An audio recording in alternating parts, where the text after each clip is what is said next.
황교안 국무총리 후보자가 지금 신분이 두 개 아니겠습니까? 공식 신분이 이제 법무부 장관 그리고 총리 후보자인데 이 두 가지를 계속 가지고 있는 거. 그러니까 법무장관직을 유지하는 거는 어떻게 보세요? 그러니까 사실상 이렇게 총리 내정자로서 인사청문회를 준비하다 보니까 사실상 법무부 장관은 지금 개점 휴업 상태이지 않겠느냐. 그러면 차라리 사퇴를 하고 부적절한 어떤 여러 가지 문제가 있지 않으면 법무부 장관이라는 자리도 굉장히 국민의 어떤 그 안전이나 이런 일이 굉장히 많은 자리이기 때문에 그냥 개점 휴업 상태로 놔두기는 굉장히 어려운 상황이기 때문에 그 점을 지적하는 목소리가 있는 것이고요. 법률적으로는 꼭 사퇴해야 되는 상황은 아닙니다. 이런 모든 근본적인 원인은 현직 장관을 이렇게 지명을 하다 보니까 결국 회전문 인사 하다 보니까 발생하는 문제의 일환으로도 볼 수 있고요.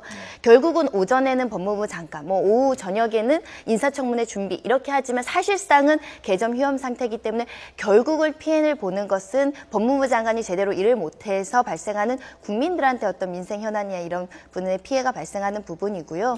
결국은 차후에는 이런 것까지 고려를 해서 내정을 하셔야 될 거라고 생각을 합니다. 이제 가장 좋은 거는 그 황교안 장관을 총리 후보자로 지명을 했을 때 후임 법무부 장관도 지명을 했으면 가장 좋았을 텐데 아마도 뭐 들리는 그런 이야기에 따르면은 후임 법무부 장관을 지명을 하려다가 못했다 뭐 이런 얘기도 있는데 그런 것 때문에 지금 이런 현상이 벌어지는 걸까요? 김주환 기자? 딱 그 외형적으로는 그 후임자가 없었기 때문에 둔다 뭐 그렇게 볼 수 있겠죠. 그런데 일단은 뭐 그 차관도 있고 그러니까 업무를 할 수 있는데 국민들이 모르는 어떤 어떤 속사정이 있겠죠. 그게 뭔지는 모르겠습니다만은 일단 장관직을 본인은 이제 총리를 직을 수락했으니까 후보자로 지명이 된 거 아닙니까? 그렇죠. 그리고 수행도 하고 그렇게 되면은 일단은 뭐 어떤 형태로든 지금 말씀하신 것처럼 장관직을 그만두어야 하는데 빨리 못하는 뭔가 속내가 있는 것 같습니다.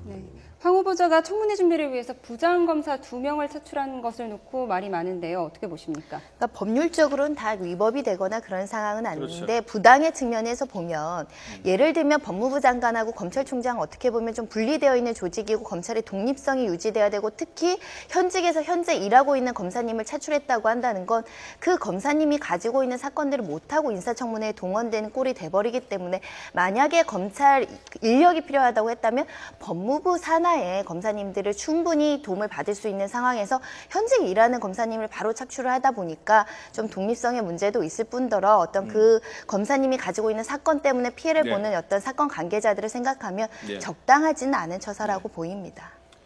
뭐 앞서 이완구 총리가 물러나면서 뭐 우리 사회는 이제 우리 행정은 한 달 가까이 총리가 없는 공백 상태가 이어졌고 그래서 이제 경제부총리가 대응을 하지 않았습니까? 그런 측면에서 본다면 황교안 장관이 사실상 물러나고 총리 후보자직만 수행을 해도 될 텐데 앞서 김주환 기자가 말한 차관이 대행을 하지 못하고 계속 황교안 후보자가 장관직까지 겸직을 해야 되는 물론 속사정이 있는 거 아닌가? 뭐 김주환 기자의 지적이 일견 타당해 보입니다.